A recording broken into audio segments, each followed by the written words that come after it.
Assalamualaikum warahmatullahi wabarakatuh. Alhamdulillah rabbil alamin.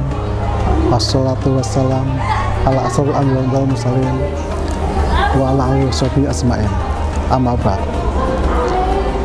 Pada kesempatan kali ini, marilah pertama-tama kita bangkitkan syukur kepada Allah Subhanahu wa taala yang telah memberikan kita nikmat yang tiada tara. Yang kedua, tidak lupa salam dan selawat selalu kita aturkan kejujuran kita Nabi Muhammad SAW yang akan kita nantikan salawatnya di yaumil kiamat kelak. Pada kesempatan kali ini saya akan menyampaikan sebuah ajaran Islam yang sangat mulia yang harus kita lakukan sebagai seorang anak, yaitu tentang birrul walidain atau berbakti pada orang tua. Berbakti pada orang tua benar adalah wajib, karena disebutkan dalam Al-Quran surat Luqman ayat 14, A'udzubillahi minasyaitonirrajim, Bismillahirrahmanirrahim. Wasainal insana biwalidayhi hamalatu ummuhu wahnan wa bisahu fi amaini waskurli wal walidayk ilayal masir.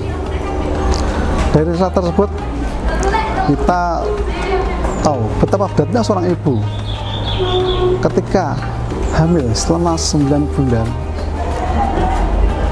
Beliau memelihara kita mulai dari kecil, dari perut sampai kita besar.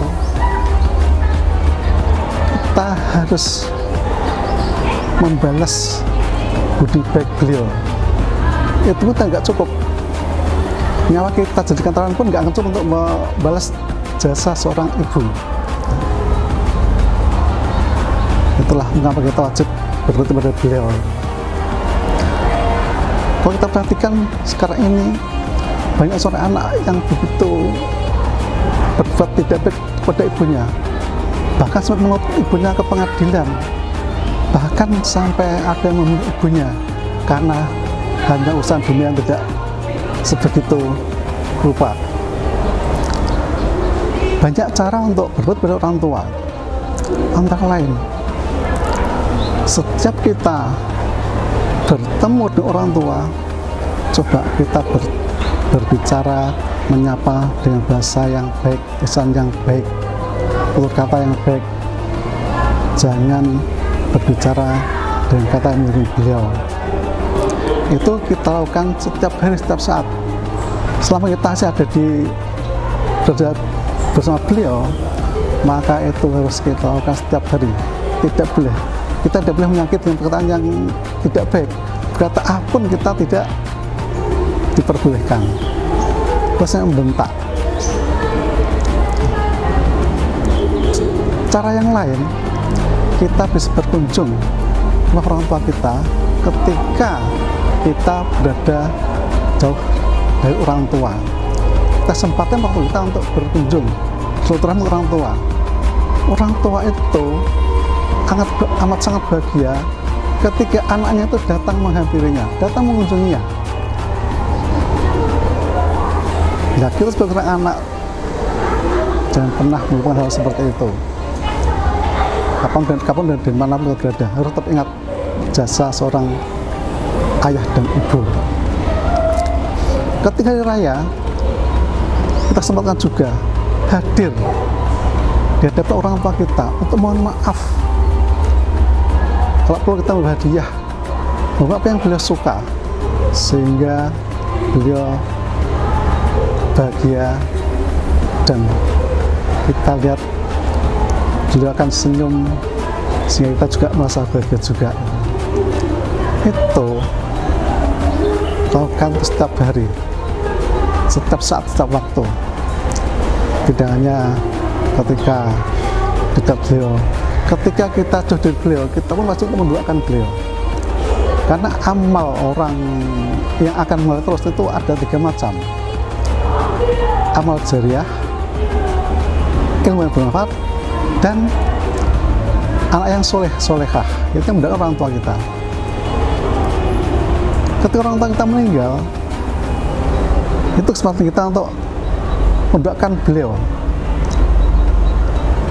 Karena wajib mendoakan orang tua ketika orang tua masih hidup maupun sudah meninggal, itu wajib kita mendoakan beliau. Dengan berdoa orang tua, kita bisa mendapatkan keutamaan yang tidak kita dapatkan dari amal-amal yang lain. Antara lain, yang pertama, berbuat pada orang tua pahalanya melebihi dari jihad di jalan Allah. Ada seorang sahabat yang menemui Rasul ingin ikut berperang jihad di jalan Allah untuk mendapatkan pahala. Nabi menjawab, apakah masih punya orang tua? Masih ya Rasul, masih ada ibundanya saya. Maka Rasul menyuruh orang itu, sahabat itu, untuk kembali kepada orang tuanya untuk berbakti kepada orang tuanya. Itu menunjukkan bahwa saat berdoa orang tua itu bukan yang luar biasa dibandingkan dengan pahala jihad. Yang kedua, birrul walidain itu termasuk salah satu amalan yang dicintai oleh Allah. Sahabat bertanya, apakah amalan yang dicintai oleh Allah ya Rasul? Rasul menjawab, yang pertama adalah sholat pada waktunya. Yang kedua, berbakti kepada orang tua. Yang ketiga, jihad di jalan Allah. Jadi berbakti kepada orang tua itu menempati peringkat 2 amalan yang dicintai oleh Allah. Jadi jangan ragu untuk berbakti pada orang tua kita. Yang ketiga, ridho Allah itu tergantung pada ridho orang tua. Yang kita perbuat hendaklah perbuatan yang bisa diridhoi oleh orang tua kita. Kita mau belajar, berangkat sekolah, minta izin pada orang tua kita agar diridhoi belajar kita, sehingga kita ilmu yang kita dapatkan menjadi bermanfaat. Dan sebaliknya, murka Allah juga tergantung pada murka orang tua. Anak yang tidak beda dengan orang tua, kita orang tua sudah murka, maka dia dipastikan menjadi anak yang durhaka dan dia tidak akan dapat mencium baunya surga. Jadi marilah kita yang masih punya orang tua, marilah kita perbaiki diri kita, minta ridho orang tua kita, agar yang kita lakukan juga diridhoi oleh Allah Subhanahu wa Ta'ala. Demikian kita yang bisa kami berikan, semoga bermanfaat. Assalamualaikum warahmatullahi wabarakatuh.